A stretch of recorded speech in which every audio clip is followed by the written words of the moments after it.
The actor, who's been dubbed the sexiest man alive, is as famous for his off-screen life as he is for his big-screen roles. Born William Bradley Pitt, he's the oldest child of Jane and William, with a younger sister called Julie and a brother called Doug. Raised as a Southern Baptist in Missouri, Hollywood must seem light years away from his conservative religious upbringing. Always slightly uncomfortable with his superstar status, Brad Pitt could relate to some of the problems faced by the iconic outlaw he played in his 2007 film, The Assassination of Jesse James by the coward Robert Ford. People have asked today about the celebrity angle, and certainly that's one aspect of the film. It's not the main focus of the film. But he was one of America's biggest celebrities at that time. And the funny thing to me is that it doesn't seem much different today as it was then, in the sense that a lot of it was manufactured, a lot of it was sensationalized, very little was based in truth, and even after his death, like we just saw with Anna Nicole Smith, you know, the melee that ensues from it, really quite similar. There's just more of it today. At school, Brad was an athletic student who threw himself into club activities as varied as golf, debating, and acting in musicals. In 1982, he enrolled in a journalism degree at Missouri University. But just 2 weeks before graduating, he fled to Los Angeles to take up acting. When asked about the change of heart, he confessed that watching his friends settling down and getting jobs had terrified him. His grand passion was for films, and if the movies weren't coming to Missouri, he would go to them. The role that brought him public attention was his portrayal of the sexy thief in Thelma and Louise.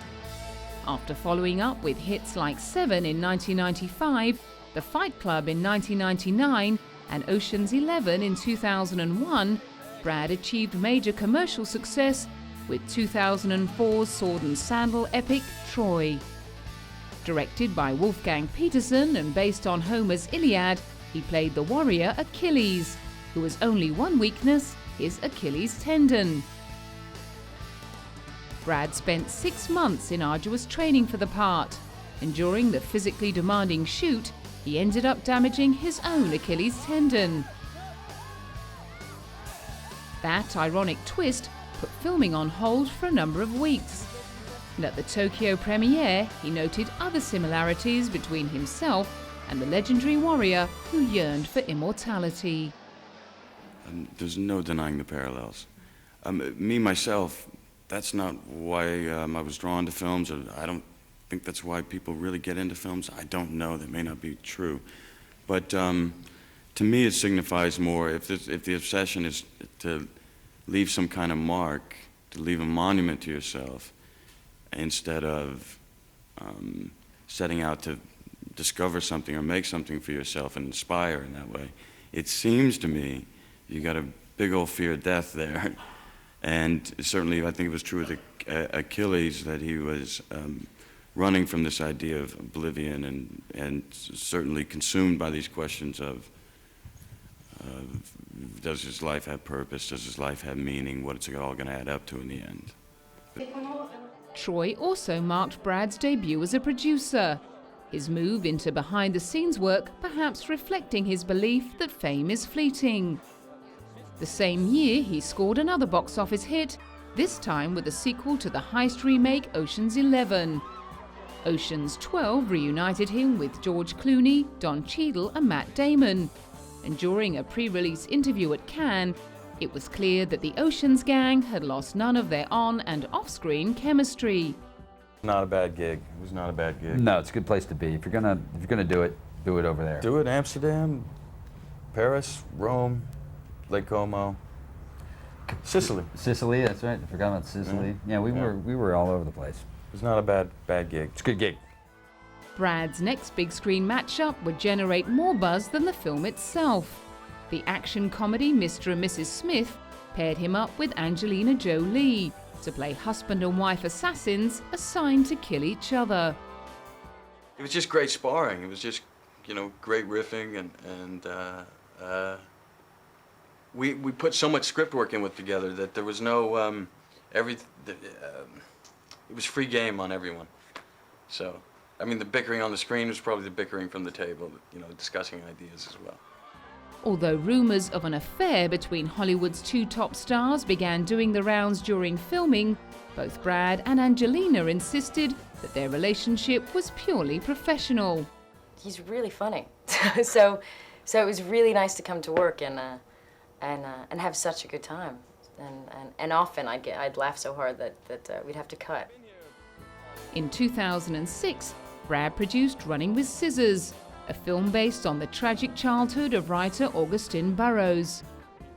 Director Ryan Murphy enjoyed a much more harmonious relationship with his producer than is usual.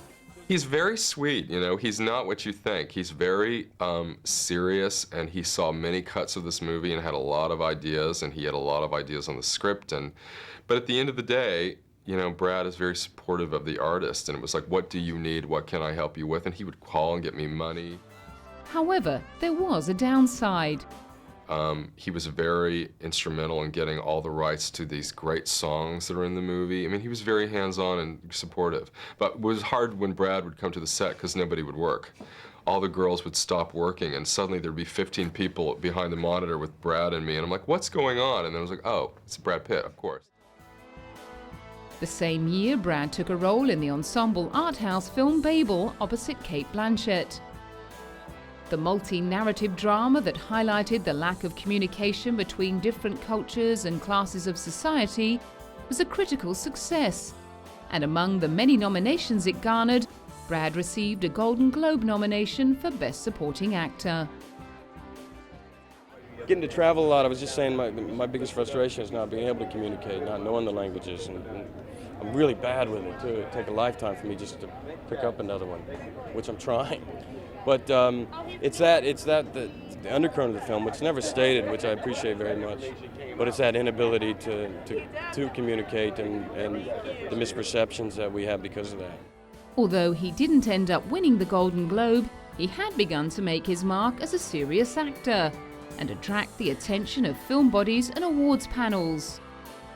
For his part in the assassination of Jesse James by the coward Robert Ford, which he both starred in and produced, he won the Volpe Cup Award for Best Actor at the Venice Film Festival.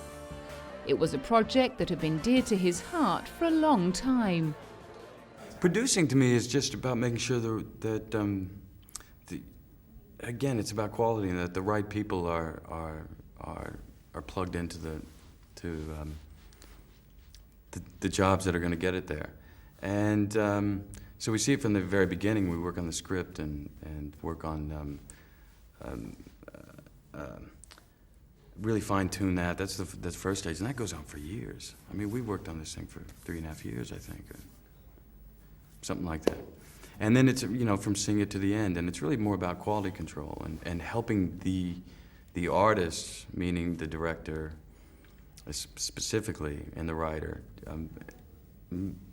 helping them do their job, you know, making this free and easy for them. And I like it a lot. 2008 was to become one of the busiest of his career. As well as teaming up with the Coen brothers to play an airhead gym instructor in the spy comedy Burn After Reading, he reunited with his Babel co-star Cate Blanchett and Fight Club director David Fincher to make The Curious Case of Benjamin Button. Based on an F. Scott Fitzgerald short story, it told the extraordinary tale of a man who ages in reverse. The transformation from old man to boy involved an exhaustive daily makeup routine. I just find it another challenge, you know, something else to take on, and I enjoyed it much more than I thought I would. I'll never do it again, but I'm actually working on a mask though for public when I go outside, for the entire family. I'm serious. A Curious Case of Benjamin Button proved to be a huge critical success. It received no fewer than 13 Oscar nominations, including a nod for Brad for Best Performance by a Leading Actor. At the film's press conference in France, he was trying to stay relaxed about the good news. The Oscars are our greatest, you know, that's our highest honor, and so when your numbers comes up, it's it's great fun for the movie to see it get acknowledged that way, but it's not the goal. It's a fickle business, and there to be enjoyed if you're invited, and there to be enjoyed if you're not, and it's all fine. The film walked away with 3 Oscars, including Best Makeup. But Brad lost out to firm favourite Sean Penn for his portrayal of Harvey Milk.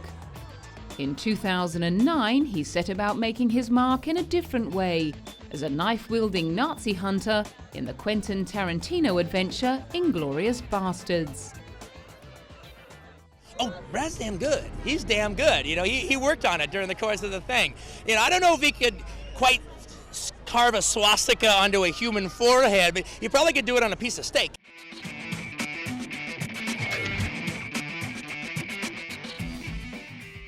Many of Brad's early romances involved from on-set relationships with female castmates, like Robin Givens, Juliette Lewis, and his Seven co-star Gwyneth Paltrow. After ending his engagement to Gwyneth in 1997, he met and fell in love with small-screen Queen of Hearts Jennifer Aniston, better known as Girl Next Door Rachel in the sitcom Friends. They were married in a small private ceremony in Malibu in 2000 and reigned as one of Hollywood's golden couples for the next 5 years. According to Jennifer, the success of their relationship was based on good old-fashioned values. How thankful I am that we communicate and we're kind to each other and we trust each other, and there's something very important about communication. Jen and Brad consolidated their relationship by starting up their own production company, Plan B Entertainment, in 2002, along with Brad Gray, CEO of Paramount Pictures. Plan B's impressive slate of productions included the Tim Burton Johnny Depp blockbuster Charlie and the Chocolate Factory. The super couple looked indestructible until Brad signed on to star in Mr. and Mrs. Smith opposite Angelina Jolie, who had already been earmarked as a homewrecker by the media. The chemistry between the two was immediately apparent, and rumours of an on-set affair dominated the gossip pages for months. Although both actors denied the rumours, Brad and Jennifer announced in early 2005 that they decided to separate after 7 years together. Just 2 months later, Jen filed for divorce, and Brad and Angelina officially became an item. At first, the new couple, quickly dubbed Brangelina, played it cool, but they became more relaxed about appearing together in public as the year wore on. Meanwhile, theories abounded about the reasons behind Jen and Brad's breakup. Some suggested that Jen had been reluctant to start a family and that Brad was desperate to have kids. Meanwhile, Angelina had made it clear that having children was a big part of her agenda. She'd already adopted Maddox, who was born in Cambodia in 2001. And in July, Brad accompanied her to Ethiopia, where she adopted her second child, Zahara Mali. I do love to adopt, and it feels very natural for me to adopt children. You know, my son is my son, and so I think if children need a home, to adopt them is wonderful. You know, and I will be looking into you know, the orphans that have just just lost their parents, but you know, always wherever there's a need. So we'll see how big my family grows over time. Angelina's estranged father, John Voight, happily gave Brad his approval. Brad is a person I've always liked. I've always felt close to Brad. You know, as an actor, of course, I share a lot of things with him, but I've always liked this fellow. And if this is going to be for them, I'm very, very happy for them both. In late 2005, Brad and Angelina filed legal papers for Brad to adopt her 2 children. Evan Spiegel, I am the attorney for Angelina Jolie. And the only statement is we can just confirm that the court has granted Miss Jolie's name change petition to change Zahara and Maddox's name to Zahara Jolie-Pitt and Maddox Jolie-Pitt, and no further comments will be made. While working on a film in the Dominican Republic in early 2006, Angelina told a charity worker that she was pregnant. The news spread like wildfire and set off a frenzy among the snap-happy paparazzi. Wedding rumors circulated throughout the year, but no news came. In May, the much-anticipated baby was born in privacy in Namibia, a small desert town in southwest Africa. Angelina had fallen in love with the place when filming there for Beyond Borders. Photographs of the baby girl, called Shiloh, were sold for almost $10 million, with the proceeds going to an undisclosed charity. Just 2 months later, little Shiloh became the first baby to have a likeness carved in wax at New York's Madame Tussauds Museum. It wouldn't be long before their services would be called upon again in an attempt to keep up with the developments in the ever-expanding Brangelina family. In March 2007, they adopted a 3-year-old boy from Vietnam called Pax. With 4 young children, life was suddenly very different for Brad. It makes me much more efficient because that's the main focus, and it is the most fun I've ever had. It is also the biggest pain in the ass I've ever experienced, and I love it and can't recommend it any more highly. But it makes me, when I do have time to work, that I really have to focus because I know there's a short window to get something done, and actually I become much more efficient. I'm quite pleased by it all. Sleep is non-existent.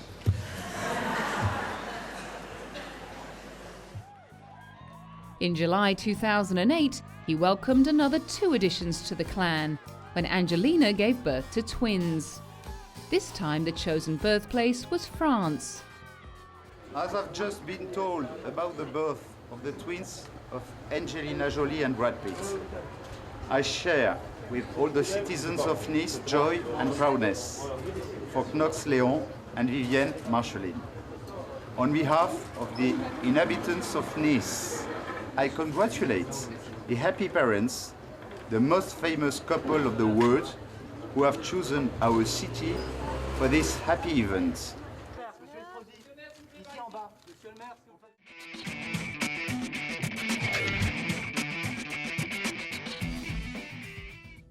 Brad has always been interested in charity work, but his humanitarian focus intensified when he teamed up with Angelina.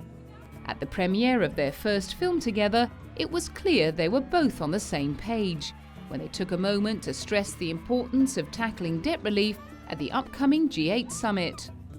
The following year, he joined Angelina in Switzerland for the World Economic Forum. The couple also established a charitable organization, the Jolie Pitt Foundation. Initial donations included $1 million each to Global Action for Children and Doctors Without Borders. During the first year alone, they poured approximately $8.5 million into the foundation. In the middle of 2006, Brad visited New Orleans and was horrified by how little had been done almost a year after Hurricane Katrina.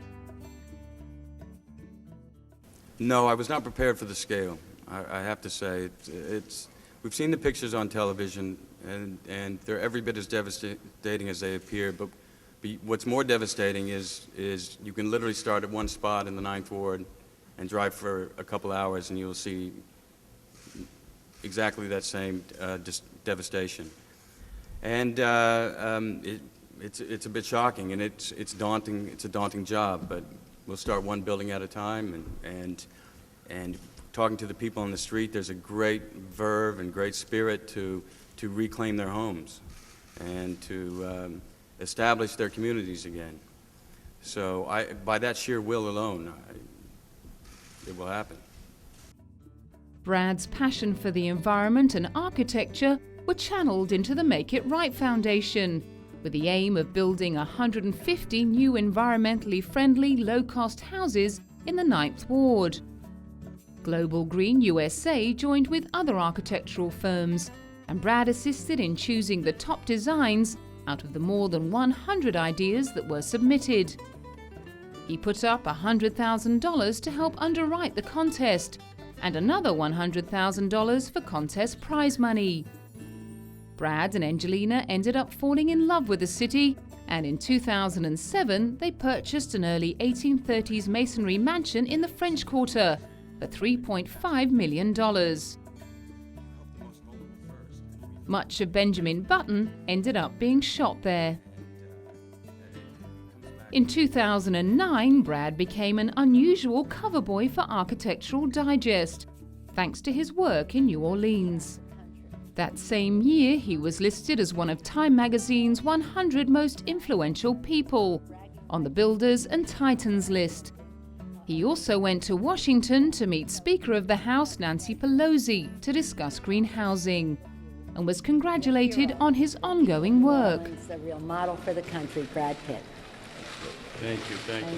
I just want to say thank you to the Speaker for opening up the doors for us to come in and discuss the rebuilding effort, the current rebuilding effort going on in New Orleans, and how we can expand this idea of affordability and sustainability, because we think we have a model that works. Thank you.